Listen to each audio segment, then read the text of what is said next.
이제 수요 예배까지 했습니다. 제가 이제 하는 예배들을 다 해봤습니다. 새벽 기도도 해보고 주일 이제 예배도 드려보고 이제 수요 기도까지 수요 이 모임까지 하게 되는데요. 참 굉장히 분주하고요.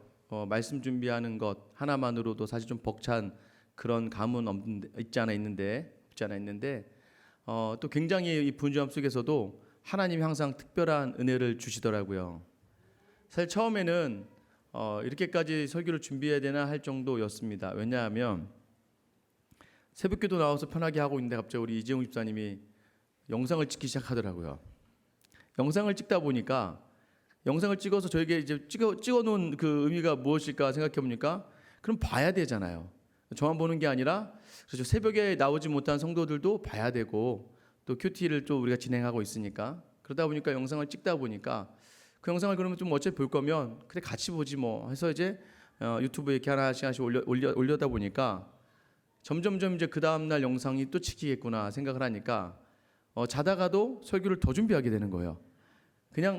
예전에는 그냥 큐티 정도만 하고 할까 하다가 이제는 말씀을 더 준비해야겠다. 그래서 보통 이전의 교회에서 설교할 때 뭐 오전 대예배 설교만큼은 아니더라도 이 수요 기도회 정도 설교 말씀 저희가 이제 부교육자들이 한 2달에 한 번씩 수요 예배 설교를 했었는데요. 그 수요 예배 준비하는 만큼 매일 새벽 예배를 준비를 하고 있는 겁니다. 너무 감사하게 생각하고 있습니다. 참 저의 역량을 아시고 하나님은 또 우리 집사님을 사용하셔서 참 새벽 기도 설교도 열심을 다해 준비하게 하시고 또 오늘도 수요일날 안 올 줄 알았더니 또 오셔서 영상을 트신 것 같아요.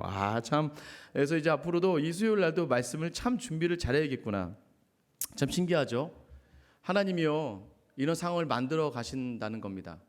제가 하려고 해도 할 수 없고 또 저 혼자 해서도 할 수 없는 일들을 하나님이 계속해서 만들어 갑니다. 누구를 통해서 알 수 있습니까? 창세기를 누가 썼나요? 여러분 창세기 누가 썼죠? 모세를 통해서 알 수 있습니다. 하나님이 모세를 훈련시키시고 연단시키시고 모세를 준비시키십니다. 그런데 모세만 준비시키셨나요? 아니에요. 모든 주변의 환경들과 모든 백성들을 참 타이밍에 맞춰서 딱딱 준비시키신 분이 하나님이세요. 출애굽할 때 굳이 홍해 쪽으로 몰고 가셔서 다른 길들도 있는데 말이죠. 굳이 홍해 쪽에 몰고 가신 하나님의 그 방법 무엇일까요? 홍해를 열어내시려고. 하나님은 계속해서 그들을 광야로 이끌어 가신 이유가 무엇일까요? 오늘 이 말씀을 통해서 우리가 하나님의 일하심이 참 우리의 생각과 다르지만 그러나 하나님 일을 행하실 때는 반드시 하나님의 뜻과 계획이 있어서 그 하나님의 뜻과 계획을 반드시 나 혼자가 아니라 하나님의 교회를 통하여 이 시대에 하나님을 따르는 많은 사람을 통하여 이루어내신다는 것을 여러분 이 시간 그 하나님을 만나실 수 있기를 간절히 소망합니다. 태초에 하나님이 천지를 창조하셨다. 이 설교자로서는 가장 흔하디흔한 본문의 말씀이지만 가장 설교하기 어려운 본문의 말씀이기도 합니다. 이것을 설명하고자 하면요, 뭐 창조론이냐, 창조과학회냐, 뭐 진화론이냐, 뭐 이런 것들을 막 얘기하고 하는데요, 그렇지 않습니다. 오늘 본문은 그냥 선포를 하고 있는 거예요. 선포. 세상 니네가 뭐라 할지라도, 세상 너희가 어떻게 바라본다 할지라도 이 땅은 하나님이 창조하셨다. 여러분, 우리가 눈으로 보이는 별 있죠? 우리가 눈으로 보이는 별이요, 보통 200억 광년이랍니다. 200억 광년. 이게 무슨 의미입니까? 우리가 눈으로 보는 저 별 하나도 그러니까 빛의 속도를 제가 한번 찾아봤습니다. 1초에 30만 킬로미터. 빛의 속도로 200억 년? 그죠? 이렇게 쭉 가야지만 그 별을 볼 수가 있는 거예요. 그러니까 하나님이 이 땅을 창조하신 하나님의 섭리와 그 하나님의 놀라운 계획이 또 하나님의 창조의 그런 놀라운 일들을 우리가 발견해낼 때마다 이걸 어떻게 설명할 수 있겠습니까? 여러분 어떻게 이걸 다 설명해내? 과학으로 인간의 지식과 한계로 어떻게 이것을 다 설명할 수 있겠습니까? 그래서 중요한 것은 무엇입니까? 이 말씀은요, 논쟁할 필요 없어. 하나님이 이 세상을 창조하셨어. 다 좋습니다. 무슨 얘기를 다 좋은데 그러나 중요한 건 무엇입니까? 하나님께서 세상을 창조하셨다. 여러분 세상의 것들이 다 이해가 됩니까? 일어난 일들이 다 해석이 됩니까? 일어난 일을 다 풀어낼 수 있습니까? 그러지 않아요. 세상에 일어난 일들을요, 우리의 생각으로 이 땅에 있는 모든 과학과 지식으로 다 해결할 수 있는 방법이 없습니다. 그래서요, 우리는요, 이 말씀 또한 이 세상이 결코 이해할 수 없는 단어예요. 그러나 이 말씀은요, 하나님을 믿고 하나님을 따르는 사람들에게 있어서는 제일 처음에 고백이라는 걸 여러분 아시나요? 여러분, 하나님께서 이 세상을 창조하신 줄 믿으십니까? 이 고백이 있어야 되는 거예요. 이 고백이 없이는요, 이 기독교, 우리 예수님을 믿을 그 처음 시작의 발판을 마련할 수가 없는 겁니다. 그래서요, 이 말씀, 이 한마디의 구절이요, 우리의 신앙관을 대변하는 거예요. 우리 신앙은 어디에 있습니까? 하나님께서 이 땅을 창조하셨다는 그러한 눈으로 이 세상을 바라보며 살아간다는 것을 이야기하는 거예요. 여러분, 이 말에 감동이 있습니까? 하나님이 세상을 창조하셨어. 하나님이 세상을 창조하셨어. 그리스도인이라고 한다면 이 말에 가슴 깊은 곳에서 벅찬 감격이 일어나야 됩니다. 하나님이 세상을 창조하셨기 때문에 이 세상의 모든 것을 주관하시고 이 세상의 모든 것을 아시고 이 세상의 모든 것을 이끌어 가시는 것. 왜요? 만드신 분이 가장 잘 알지 않겠습니까? 여러분은 누가 창조하셨습니까? 여러분을 누가 만들어냈습니까? 여러분도 하나님께서 창조하셨어요. 왜요? 이 세상의 모든 것들 가운데 우리를 포함하고 있기 때문입니다. 그래서 하나님은 우리를 창조하셨다는 것, 이 믿음의 고백이 우리 신앙의 첫 발걸음이 됩니다. 이제 앞으로 계속해서 우리가 성경에 대해서 배웁니다. 그럼 하나님께서 왜 이 성경을 쓰셨을까요? 왜 하나님께서는 창세기부터 시작해서 요한계시록까지를 우리에게 주셨을까요? 굳이 이 선포를 왜 우리에게 제일 처음, 굳이 여러 가지, 여러분 성경이 꼭 순서대로 되어 있습니까? 그렇지 않습니다. 여러분, 성경은 결코 순서대로 되어 있는 성경은 아니에요. 창세기, 모세오경 정도만 모세가 썼으니까라고 하죠. 그러나 여러분 이제 아셔야 되는 게요, 욥기 같은 경우, 욥은요 아브라함 시대의 사람입니다. 근데 저 뒤가 있잖아요. 이게 성경은요 순서대로 나열되어 있지 않고요, 목적에 의해서 이게 배열이 되고 있습니다. 신약성경도 마찬가지예요. 마태, 마가, 누가, 요한. 신약성경이 마태복음부터 요한계시록까지 쭉 가고 있잖아요. 그럼 신약성경 중에 가장 먼저 쓰여진 책이 무엇입니까? 신약성경 중에 가장 먼저 쓰여진 책은 모두가 다 마가복음이다라고 합니다. 마가복음. 왜 마가가 이 책을 썼느냐? 많은 사람들이 죽어가고 있어요. 크리스찬이라는 이유 하나만으로 죽임을 당하고 있어요. 그러자 그동안에는요, 예수님의 이 땅에 오셔서 행하셨던 일들과 그 다음에 예수님의 죽음과 부활을 경험했던 수많은 사람들이 있었어요. 수많은 사람들이 있었기 때문에 그것이 입으로, 예수님 하신 일들이 입으로 전달되어졌습니다. 입으로. 그래, 예수님이 그때 이렇게 하셨지, 이렇게 하셨어, 예수님이 이렇게 약속하셨어 라고 입으로 전달되어졌어요. 마가도요 그때 예수님을 경험했습니다. 그러나 마가는 이후에 베드로의 제자가 되죠. 베드로가 제자가 된 이후에 베드로에게 예수님에 대해서 듣기 시작합니다. 그 이후에요, 이제 60년 정도가 예수님이 죽으신 후, 이제 부활하신 후 30년 정도가 지난 다음부터는 점점 그 증인들이 사라져갑니다. 아무도 없어요. 점점 죽어가는데 로마의 핍박이 심해요. 그러니까 어떻게 돼요? 많은 사람들이 그 고난으로 말미암아 이 믿음을 떠나가요. 힘드니까, 어려우니까. 그래서요, 마가가 그 베드로가 했던 말씀들, 자기가 경험했던 예수 그리스도를 기억하면서 마가복음을 처음으로 씁니다. 왜요? 목적은 하나예요. 마가복음의 주제는 고난의 종으로 오신 예수 그리스도예요. 성도들아, 너희가 이런 환난과 핍박과 고난 가운데 있다 할지라도 참아라. 왜냐하면 우리 주 예수 그리스도께서 우리를 위하여 고난의 종으로 오셨기 때문에 그를 따라가는 제자인 우리는 그 고난의 종으로 오신 예수 그리스도를 온전히 바라보며 가야 되지 않겠니? 라고 하면서 마가복음을 처음 썼지만, 그러나 마태복음이 앞에 쓰게 되죠. 왜요? 마태복음은요, 유대인을 향하여, 유대인 크리스찬들, 유대인들 향하여 주시는 책이에요. 왜냐하면 유대인들아, 너희가 그토록 고대하고 바라던 왕이 바로 메시아가 바로 예수 그리스도다. 그래서 너희가 그렇게 구약에서, 마태복음에서 구약의 인용 구절이 굉장히 많습니다. 그러면서 너희가 기대하던 바가 왕이신 예수 그리스도다라고 얘기하면서요, 제일 처음 갖다 놓는 거예요. 왜요? 신약의 처음 시작은 유대인들로 이어지는 구약으로부터 신약으로 넘어가는 왕으로 오신 예수 그리스도를 강조해야 그것이 신약의 첫 발걸음을 내딜 수 있기 때문에 이 시간상이 아니라 목적을 가지고 앞으로 빼어놓는 것입니다. 창세기는 그러면 왜 욥기보다도 뒤에 쓰여졌을 것 같은데도 불구하고 이 앞으로 창세기를 딱 갖다 놓고 시작할까요? 왜 성경은 이렇게 배열을 이런 식으로 할까요? 성경의 목적이 있습니다. 성역책 가지고 계신 분들 한번 찾아볼까요? 디모데후서 3장 15절입니다. 수요일날 오실 때는요, 성역책을 가지고 오시면 좋을 것 같아요. 디모데후서 3장 15절, 16절 같이 한번 우리 찾으신 분들, 신약성경 344쪽에 있습니다. 디모데후서 3장 15절, 16절 같이 한번 우리 찾으신 분들 같이 한번 읽어보도록 하겠습니다. 시작. 또 어려서부터 성경을 알았나니 성경은 능히 너로 하여금 그리스도 예수 안에 있는 믿음으로 말미암아 구원에 이르는 지혜가 있게 하느니라. 모든 성경은 하나님의 감동으로 된 것으로 교훈과 책망과 바르게 함과 의로 교육하기에 유익한 17절이요 이는 하나님의 사람으로 온전하게 하며 모든 선한 일을 행할 능력을 갖추게 하려 함이라. 자 보세요. 성경의 목적을 딱 정확하게 여기서 정의합니다. 왜냐하면 우리는 알아주셨으면 좋을 것 같아요. 뭘 알아주셨으면 좋을 것 같아요?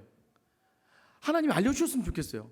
태초에 하나님이 천지를 창조하셔서 그게 첫째 날, 왜 그 첫째 날이 뭔지, 근데 왜 아담만 있었지? 이제 저희가 이제 앞으로 쭉 가면서 배울 건데, 아니 아담 외에 사람이 없었나? 근데 가인은 누구랑 도대체 결혼을 한 거야? 그 땅에 어디서 그런 사람들이 나왔지? 라는 궁금증을 굉장히 많게 해요. 그래서 여러분 안 믿는 사람들이 여기 안 믿는 분들이요, 성경을 조금만 깊이 본 사람들이 여러분에게 와서 질문을 딱 던지면 여러분이 막 당황하기 시작합니다.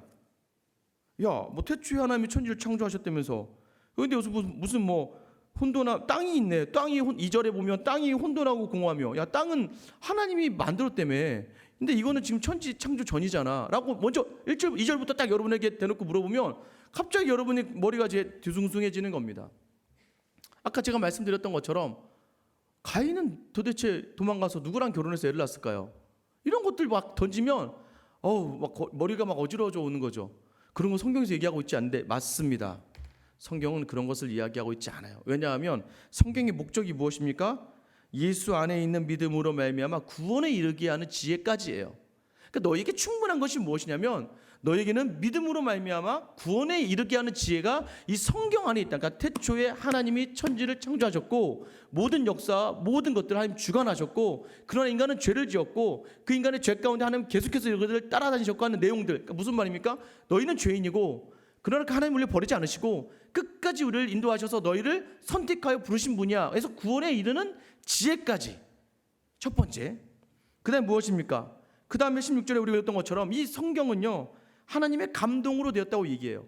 그러니까 세상의 사람들이 성경을 읽어도요 도대체 성경, 그러니까 절에 있는 스님들이요 성경을 많이 봅니다. 그분들도 성경을 많이 보지만 간혹 가다가 나오긴 하지만 그분들이 아무리 성경을 많이 봐도요 할렐루야 하나님은 왕이시다, 하나님 살아계십니다라고 고백하시는 분들은 거의 없습니다. 왜 그런 줄 아십니까?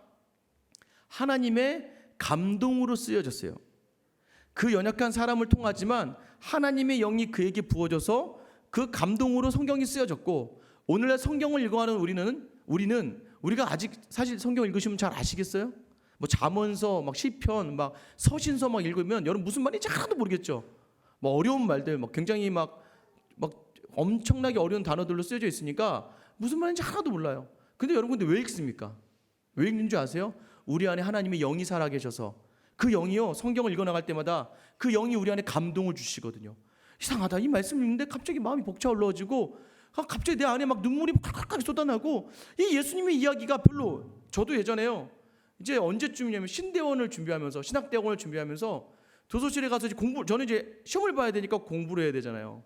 공부를 하려고요 고린도 전서 후서를 읽기 시작하는데 여러분 고린도 전서 후서는요 막 바울이 약간 열받은 상태에서 쓴 책이에요. 그래서 막 책망하고 막 그럽니다. 그런데 이 고린도 전서를 읽어 나가는데요 막 혼자 막 눈물을 흘리면서 제가 왜 우는지 모르겠어요. 눈물이 막 콸콸콸콸 쏟아지면서요 이 책을 읽어 나가는데 성령책이 젖을 정도로 계속 제가 눈물을 흘리면서 이 말씀을 읽고 있더라고요. 그때는 아직 말씀이 뭔지도 잘 모를 때죠. 무엇입니까? 성경의 목적은요 하나님의 감동으로 된 것으로, 이 감동이 주시는 게 무엇입니까? 우리를 교훈하고 우리를 책망하고 우리를 바르게 하고 의로 교육하게 온전하게. 그러니까 그 감동이 우리 안에 있으니까 정확하게 무슨 말인지는 몰라요. 연세 많으신 권사님들, 연세 뭐 70, 80대신 권사님들이 뭐 글자만 읽을 줄 알지 이 글자 뭐 다 이해할 수 있겠어요? 예전에 공부도 제대로 못 하셨는데 그럼에도 불구하고 그분들이요 이 해석도 안 되는 말씀을 붙들고 살았다는 거예요. 왜요? 감동으로 하나님의 사랑에 감동으로 살아냈던 그 삶이 오늘날 한국교회를 살린 삶 아니겠습니까? 여러분의 가정을 누가 살렸습니까? 그런 믿음으로 끝까지 잘 배우지 못했지만 하나님 앞에 서서 주시는 말씀 확신을 가지고 그것을 가지고 눈물을 흘리며 기도하셨던 그 눈물의 기도들, 또 그 눈물 가지고 교회를 섬겼고 그 눈물 가지고 가정을 섬기고 그것을 가지고 어딜 가든 애타게 최선을 다했던 그 삶이 오늘 한국교회를 여기까지 이끌고 온 거 아니겠습니까?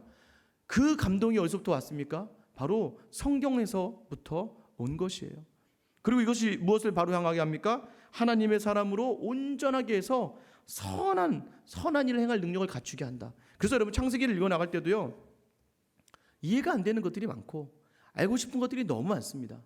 이 하루는 뭘 얘기하는 거야? 하루는 무슨 뭐 고대기야, 중생기야 이런 말 아니면 뭐 하루 만에 팍팍 만든 거야? 아니면 그런 것들 중요하지 않다고요. 이것은 무엇이냐면 하나님이 세상을 창조하셨고 하나님이 그냥 그 하루하루의 날들 속에서 하나님이 이 땅을 하나하나 순서대로 순차적으로 하나님의 목적에 맞게끔 창조하셨다는 것이 중요하지. 그 만든 땅은 뭐고 궁창은 뭐고 궁창이 뭐 자외선 그게 없어서 뭐 자외선이 내려오고 막 그런 많은 것들이 왜냐 그것은 우리를 구원에 이르게 하는 지혜와 온전하게 하면 별 상관이 없습니다. 그냥 호기심을 풀어줄 정도지 그것이 우리를 구원으로 인도하지 않고 그것을 우리 선한 일로 인도하지 않아요. 그래서 여러분들 제가 오늘 아침에도 말씀드렸지만 이단에 빠지기 가장 좋은 게 바로 이런 내 육체의 유익을 채우기 위한 호기심이에요. 호기심. 왜 그랬을까? 누가 갑자기 풀어주면 막 굉장히 그게 맞는 것 같은 거예요. 그걸 막 이상한 논리에 갖다 맞춰가지고 짜내기 시작하면 여러분들 그래서요 종교 사기꾼들이 등장하기 시작하는 겁니다. 왜요? 이것으로 막 아픈 데를 긁어주니까 막 해석이 되는 것처럼 보여요. 그 해석이 중요합니까? 오늘 구원에 이르는 지혜가 있고 나를 온전케 하고 선하게 선행을 할 수 있는 믿음이 우리 안에 있으면 그걸로 되는 거예요. 뭐 그 이상을 바라고 있습니까? 오늘 그래서요 창세기를 딱 시작하면서 하나님은 선포를 하시는 거예요. 야, 논쟁하지 말아라.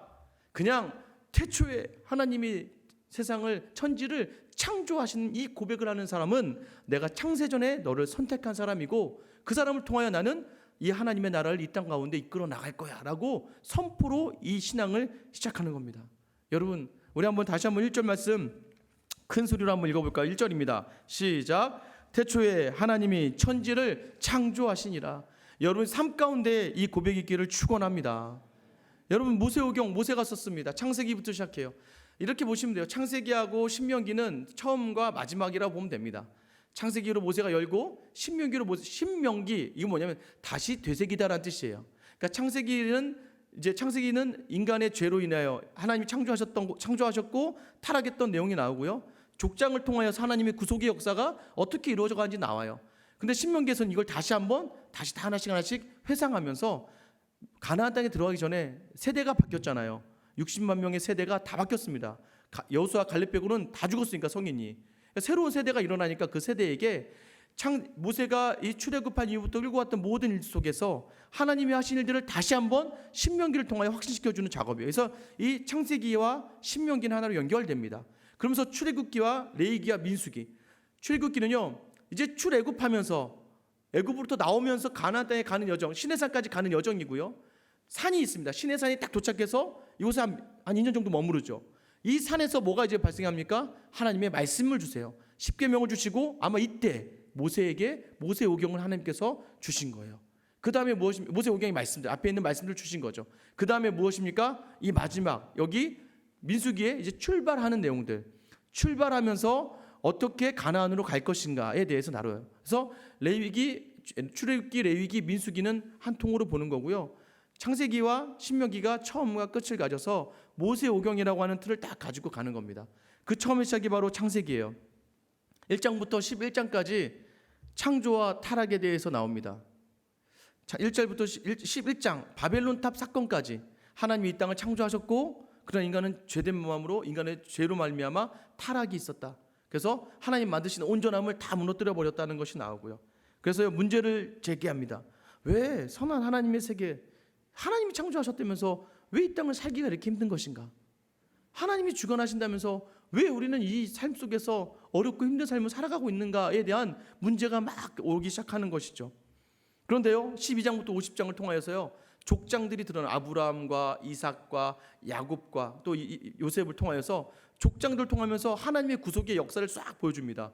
이 족장들을 보면서 우리 인간 군상을 보여주고 그러나 그 가운데서도 여전히 일하시는 하나님을 보여주시면서 왜 하나님의 세상 속에서 왜 우리가 온전하게 살지 못하는지를 그 말씀을 통해서 알게 하시는 그것이 바로 오늘 우리가 배우는 창세기이죠. 이 신앙관을 우리에게 필요하기 때문에 제일 처음 창세기 태초에 하나님이 천지를 창조하시니라라고 하면서 이 창세기를 우리에게 던져주고 있는 겁니다.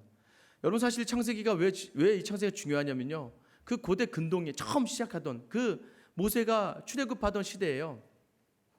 애굽과 또 바벨론 지역의 큰 나라들, 아수르, 이런 나라들이 굉장히 발달하던 시대입니다.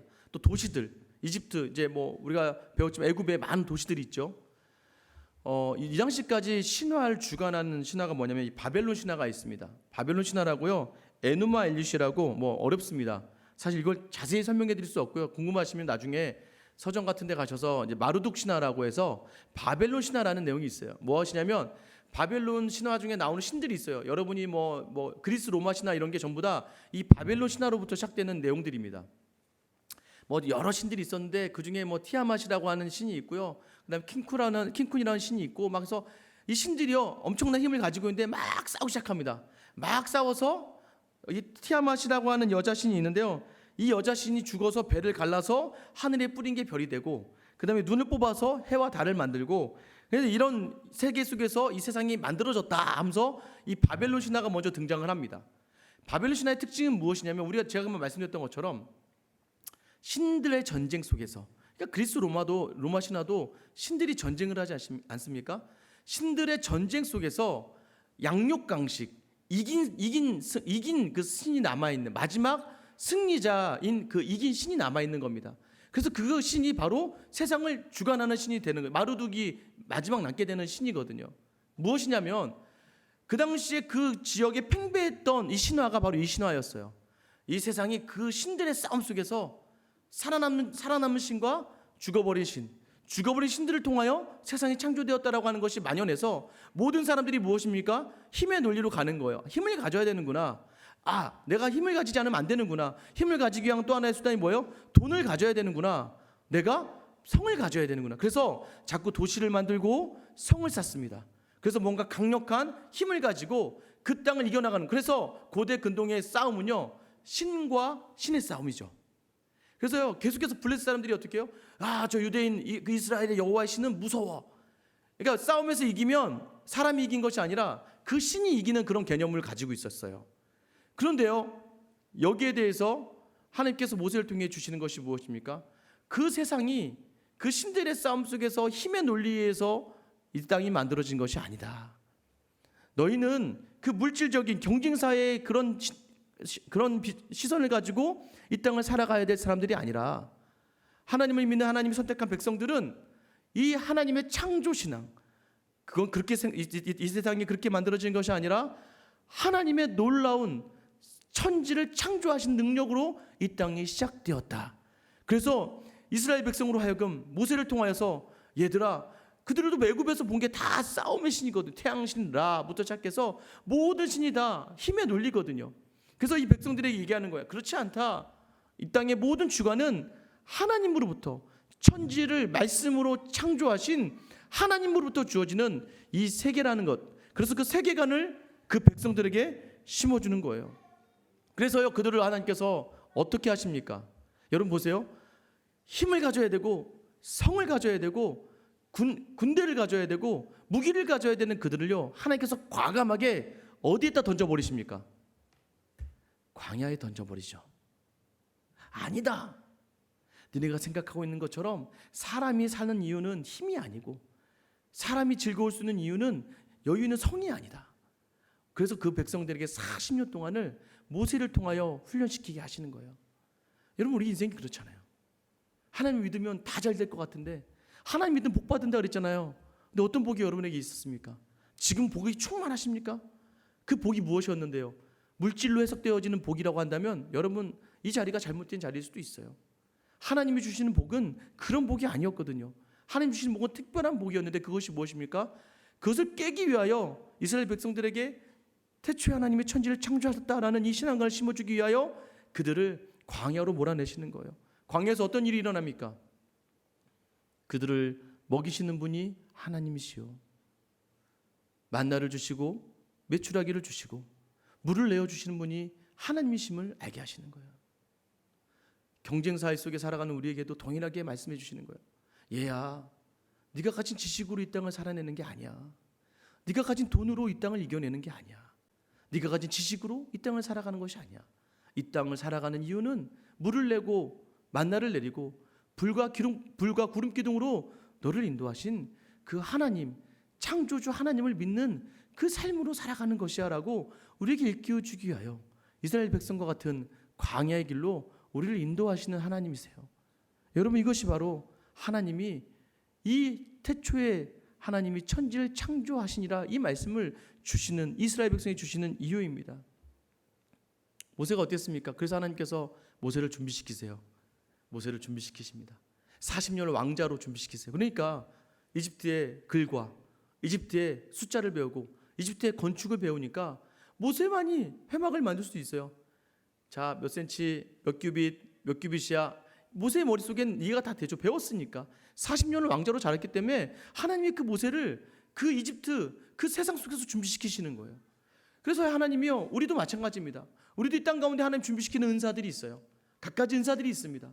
그 광야와 같은, 그 이집트와 같은 삶 속에서 하나님 우리를 연단시키시면서 준비시키십니다. 그래서 그를, 이스라엘 백성을 광야로 이끌고 나올 때는 이미 그를 통하여 하나님이 하실 일들을 많이 그들에게 보여주시고 인도하게 하시는 것이죠. 그럼 이렇게 되면 하나님께서 천지 창조하셨구나라고 끝날 수 있었을 텐데요. 여러분, 그래서 우리의 삶이 그 하나님을 온전히 바라보지 않았을 때 어떠한 삶이었습니까? 2절 말씀이죠. 2절 말씀 한번 읽어볼까요? 같이 읽겠습니다. 시작. 땅이 혼돈하고 공허하며 흑암이 깊음 위에 있고 하나님의 영은 수면 위를 운행하시니라. 땅이 혼돈하고 공허하다. 이 표현은요, 뭐 땅이 있다는 표현이 아니에요. 그냥 혼돈하다라는 표현은, 이 원어적 표현은 아무런 폼이 없었다는 거예요. 아무런 폼도 없어, 어떠한 형태도 없었다. 그리고 공허하다는 건 뭐예요? 텅 비어 있었다는 의미예요. 아무것도 아니고 텅 비어 있었다. 하나님의 창조주 하나님을 온전히 알지 못하는 신앙 속에서 우리가 경험하는 것들이 바로 이런 것입니다. 뭔가 열심히 해도 비어 있는 것 같아요.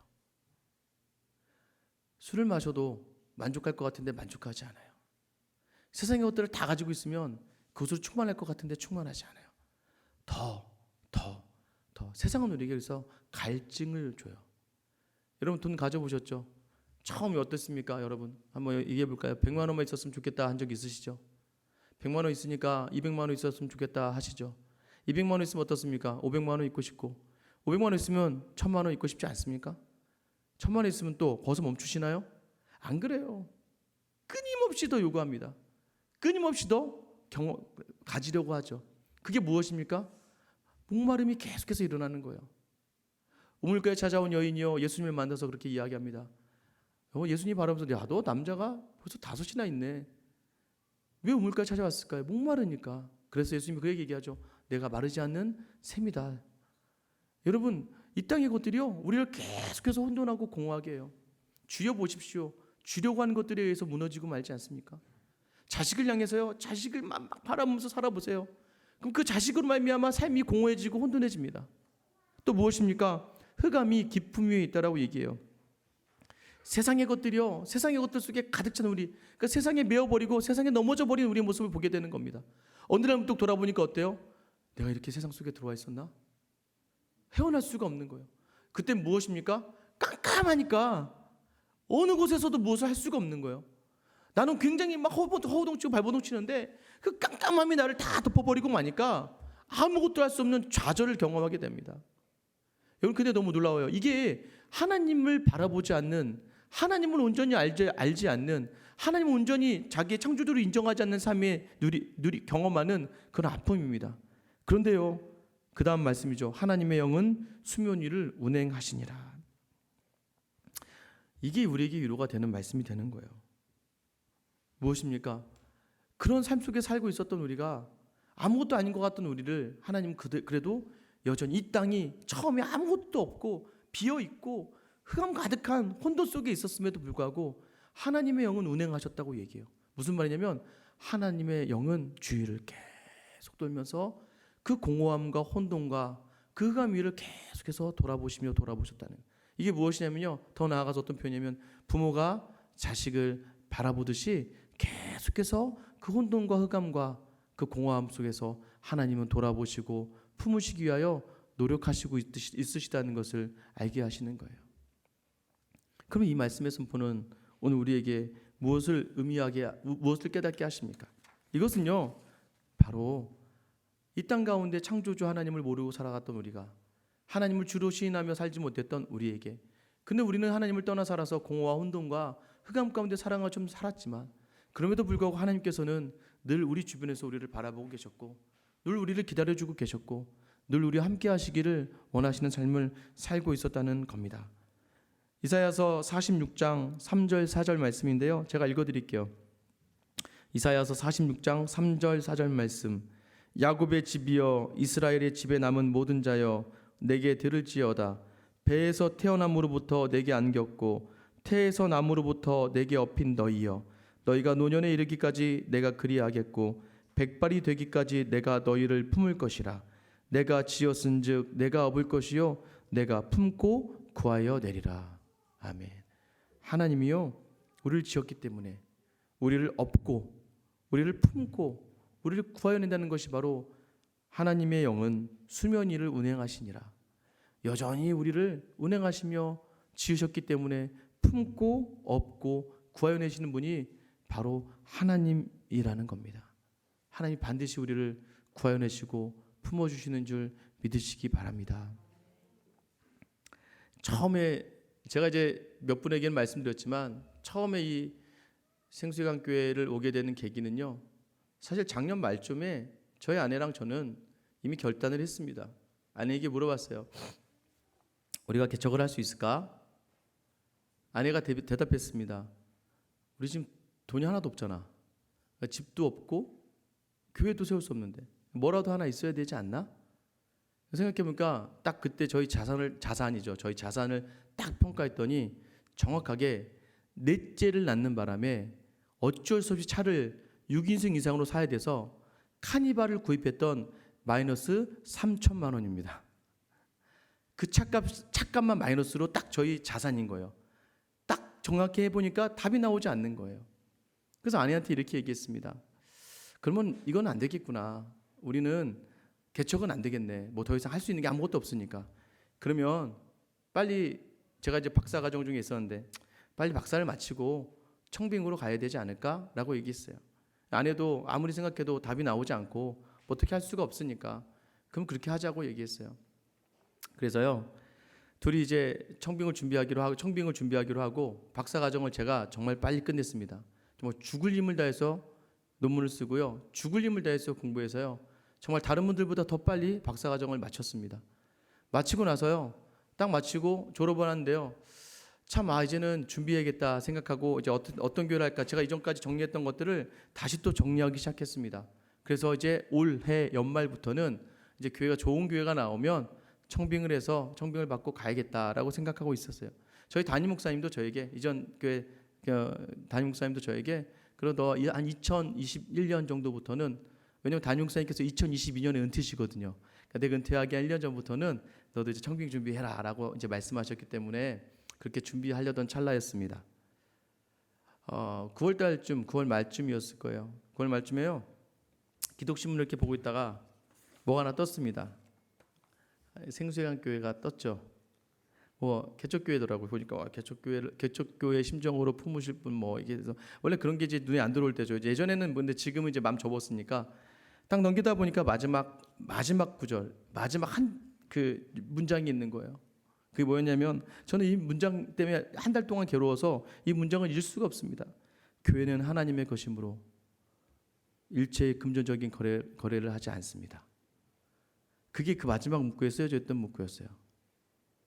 근데 제가 그것을 읽고 말았어요. 읽고 나서 굉장히 막 당황했습니다. 이게 뭐지? 근데 모른 척하고 넘어가자 하고 그냥 그 다음 날부터 모른 척하고 넘어갔습니다. 근데 이게 1주가 지나도 2주가 지나도 제 마음 가운데 계속해서 교회는 하나님의 것이므로 일체의 금전적인 비용이 없습니다. 이 말 대회 갑자기 하나님의 음성이 들립니다. 재윤아, 여기 교회 있다. 재윤아, 여기 교회 있네. 갑자기 괴로워지기 시작했어요. 너무 괴로워서요, 기도를, 그런 마음만 들면 기도를 하지 않았습니다.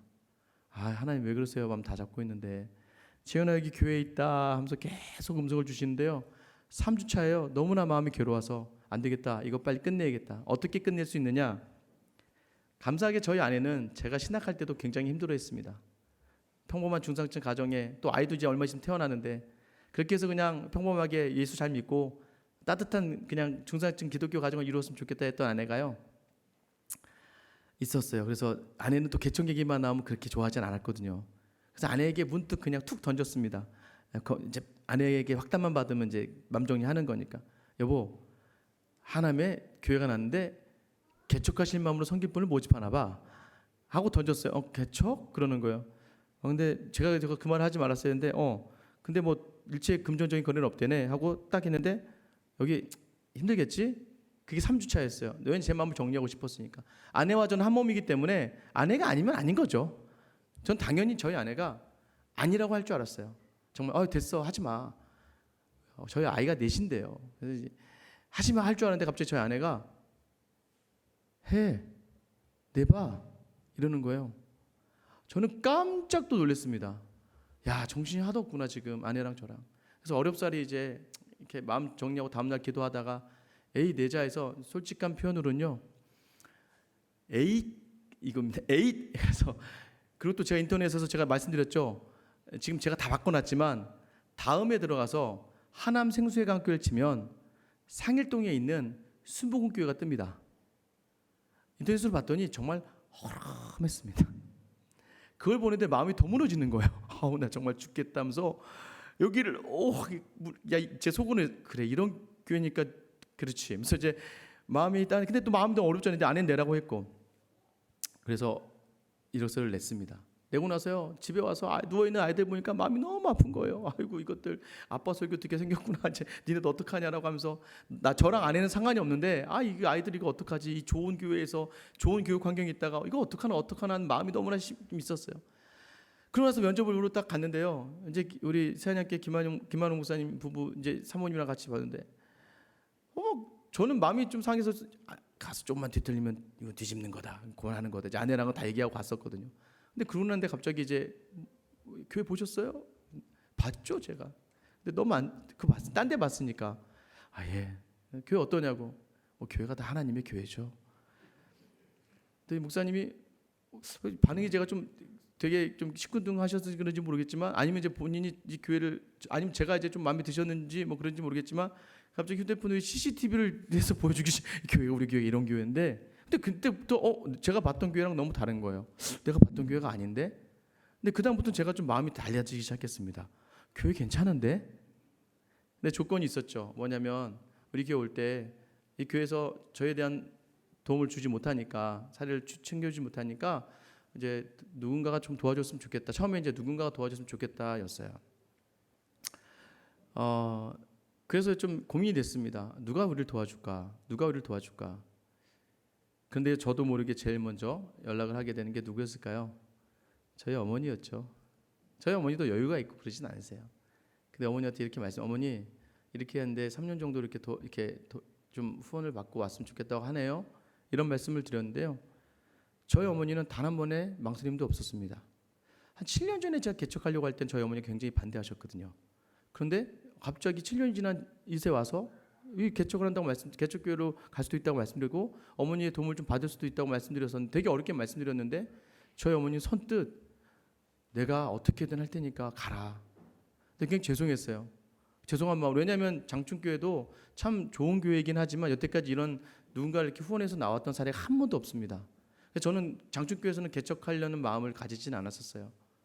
그런데 그때 그 어려운 마음을 가지고 와서 담임 목사님께 이제 말씀을 드려야 되잖아요. 이렇게 후원을 받아야 된다고 해서 저는 이제 저희 어머니가 이렇게 해주시기로 했습니다라고 말씀드릴 찰나였는데 담임 목사님께서 저에게 우리 교회에서 지원해줄게 가. 김주임 목사 가면 될 거야라고 갑자기 말씀을 해주시는 거예요. 사실은 그런 상황에서도 결정을 내리기 쉽지 않았었습니다. 그런데요, 그 이후부터 지금까지 이 자리에 있기까지 돌아가는 모든 상황들이요, 야 이건 하나님이 하시지 않았으면 안 되는구나라고 경험될 만큼 너무나 신기하고 너무나 놀랍게 돌아갔습니다. 저희 어머니의 그 마음도 그랬지만 또 교회의 마음도 그랬고 또 이곳에 온 지금까지도 그랬고 하나님이요 너무 놀라운 건요. 제가 이제 와서 이렇게 저는 처음에 와서 제가 여러분에 말씀드렸지만 그래 내가 가주는 거야. 그래 내가 가서 섬겨주는 거야. 내가 가서 그래 도와주는 거야. 내가 가서 헌신하는 거야라고 왔어요. 그런데요. 제가 지금 이제 11일차입니다. 여러분 11일차 담임 목사를 보고 계십니다. 하루하루 지내면서 11일 되는데요. 정말 저한테 너무 딱 맞는 거예요. 야 이건 정말 나를 위한 자리구나. 왠지 아세요? 여러분 새벽 기도 때 저는 피아노 반주 없어도 되거든요. 저는 오히려 피아노 반주 없는 걸 더 좋아합니다. 그리고요 아까 보셨지만 뭐 사람 없고 이런 거 괜찮습니다. 예전 모교회에서요 담임 목사님 사모님께서 저에게 제가 찬양기도 청년부에서 찬양기도를 하니까 오후 예배에도 찬양기도를 좀 해줘 재윤 형제 그랬어요. 제가 하기 싫은데 오전에 드리고 청년들은 가야 되잖아요. 근데 오후 예배까지 찬양기도를 해달라 해서 너무 싫었는데 제가 사모님께서 그렇게 부탁하시니까 그럼 제가 딱 1년만 할게요 라고 해서 찬양기도하러 갔는데요. 찬양기도하러 예배 시작하기 20분 전에 갔더니 정말 권사님 딱 한 분 와서 앉아 계시더라고요. 그럼 어떻게 해요? 시작해야죠. 저는 찬양하고 옆에 자매는 월십하고 저쪽에서는 피아노 치고 한 분 앉아 계시고 이렇게 한 3개월을 했습니다. 근데 그때 하나님께 제가 진짜 찬양이 뭔지 배웠어요. 아무리 아무도 없어도 내가 예배하는 분은 하나님이구나. 그래서 이 권사님 너머에 하나님을 바라봤어요. 근데 하나님 놀랍게요. 3개월도 안 돼서 전교인이 이제 30분 전에 다 와서요. 한 200명 넘으신 분들이 다 그 30분 전에 와서 같이 찬양을 하는 거예요. 그게 하나님의 일하심이더라고요. 그래서 저는요. 사람이 많든 적든 없든 있든 그게 중요하지 않습니다. 악기가 있든 없든 중요하지 않습니다. 아까 우리 했잖아요. 박수도 있고 목도 있고 다 있으니까. 그리고요. 여기 와서 느끼는 건데 제가 참 할 게 많더라고요. 저한테 너무 잘 맞는 거. 이것도 제가 해야 되고 저것도 제가 해야 되고 뭐 할 게 많은데 또 해내더라고요 보니까. 그래서 와서 느낀 건 뭐냐면 이건 뭐지? 하나님 정말 나에게 좋은 것 주시기에 오셨구나. 여러분 하나님이 왜 이스라엘 백성 광야로 인도하셨습니까? 하나님이 훈련시키시고 연단시키시고 하나님밖에 없다는 것을 알게 하시는 거죠. 여러분도 그랬잖아요. 여러분도 그 시간 동안에 기도하면서 눈물 흘리면서 그 광야 같은 시간일 수 있는 시간을 지나오셨잖아요. 그래서 어떻게 합니까? 가나안 땅에 하나님께서 들이시는 거예요. 그 놀라운 복을 저와 여러분에게 허락하신 거예요. 이것이 바로 이것 또한 하나님을 창조주로 여기는 하나님의 사람들에게 주시는 하나님의 특별한 방법이겠구나라는 것을 이 말씀을 준비하면서 저는 알게 되었습니다. 그래서 여전히 앞에 이제 소망만 있고 기대만 있는 것이죠. 왜요? 공허함 속에서 혼돈 속에서 흑암 속에서도 이끌으셨던 하나님께서는 이제는 하나님만 바라보며 서 있는 우리에게 더욱더 놀라운 하나님의 땅을 허락하시지 않겠습니까? 여러분 이 하나님을 우리가 믿고 따라간다면 어떠한 상황 가운데에서도 우리는 흔들리지 않는 거예요. 이 하나님의 말씀의 능력, 이 하나님 창조주 하나님을 믿는 신앙, 이 신앙이 오늘 우리를 살게 하고 이 신앙으로 우리는 버텨내고 이 신앙으로 우리는 모든 것을 이뤄낼 수 있습니다. 여러분 이 놀라운 시작, 여러분이 이제 이렇게 한 걸음 같이 저와 함께 내디디시는 거예요. 여러분 기대되지 않습니까? 물론 힘들 거예요. 쉽지는 않을 겁니다. 그런데 저는요 여태까지 하루에 잠을 4시간 이상 자본 적이 없습니다. 그런데도 불구하고요, 그리고 하루에 100km 이상을 장충동과 이 상수해강을 오고 가면서 왔다 갔다 운전하고 있는데요. 너무나 힘들고 어렵지만 그런데요 마음에 너무나 기쁨이 있고 마음에 너무나 새로움이 있고요. 너무 기대가 많은 거예요. 여러분도 그렇지 않습니까? 오늘 보시는 분들마다 다 저에게 지금 다 콩깍지가 씌워져 계셔가지고 큰일 났습니다. 이거 벗겨지는 그날 여러분 하나님이 또 가리우시길 저는 기도하고 있어요. 가리워지는 그날이 아니라 영원히 주님 오시는 그날까지 서로가 서로에 대하여 하나님이 여러분을 기다리게 하셨고 붙잡게 하셨고 인도하셨고 또 하나님이 저를 그렇게 훈련시키셨고 이 자리에 있게 하셨고 어린 시절 어머니에게 끌려갔던 기도원이 생각나더라고요. 어머니의 손을 붙들고 다녔던 수많은 기도원들이 생각나더라고요. 그러니까 박수치는 게 어색하지 않고요. 소리 지르는 게 어색하지 않고 그렇다고 또 말씀 묵상하는 게 또 어색하지 않고요. 모든 것들을 하나님께서 가장 맞는 곳에 가장 적당한 시간에 가장 적당한 때에 하나님이 인도하셨구나. 그래서 우리가 앞으로 살아가는 시간이 광야라 할지라도 여러분 이 땅에 양육강식의 힘의 논리가 아니고 돈의 논리가 아니고 없다 할지라도 우리 주님과 함께 동행함으로 하나님께서 허락하신 놀라운 창조주 하나님만이 주시는 놀라운 그 구원의 감격과 복음의 기쁨을 일평생 저와 이 교회 신앙생활 하시며 누릴 수 있는 저와 여러분 될 수 있기를 주님의 이름으로 축원합니다. 우리 시간 같이 한번 기도하실게요. 이 시간 여러분 기도하셨으면 좋겠어요. 여러분 태초에 하나님이 천지를 창조하셨습니다. 그 하나님이 전지전능하신 분이세요. 우리를 이 자리로 이끌어오신 분이 그 하나님이십니다. 왜 광야를 주셨을까요? 더 하나님과 동행하기 위해 주시는 거예요. 혹시 지금도 여전히 광야 가운데 있습니까? 광야 같은 삶 속에 있다고 느껴지십니까? 하나님이 주신 거예요. 왜냐? 하나님이 천지를 창조하셨고 나를 지으셨고 나를 이끄시고 나를 주관하셔서 하나님의 영원한 나라, 하나님 이 땅으로 가신 하나님의 나라로 이끌어 가시기 위한 하나님의 뜻과 계획입니다. 오늘 이 시간 여러분 다시 한번 우리의 삶에 드리워진 여러 가지 문제들을 놓고 또 나에게 허락하신 이 자리를 놓고 하나님 그동안 인도하신 하나님, 지금까지 내온 것이 주의 은혜였고 창조주 하나님을 믿는 신앙이 흔들리지 않고 영원히 그 주님 붙잡으면서 나아갈 수 있는 내가 되게 해달라고 오늘 시간 주님의 이름 한번 부르며 기도하며 나아가겠습니다. 주여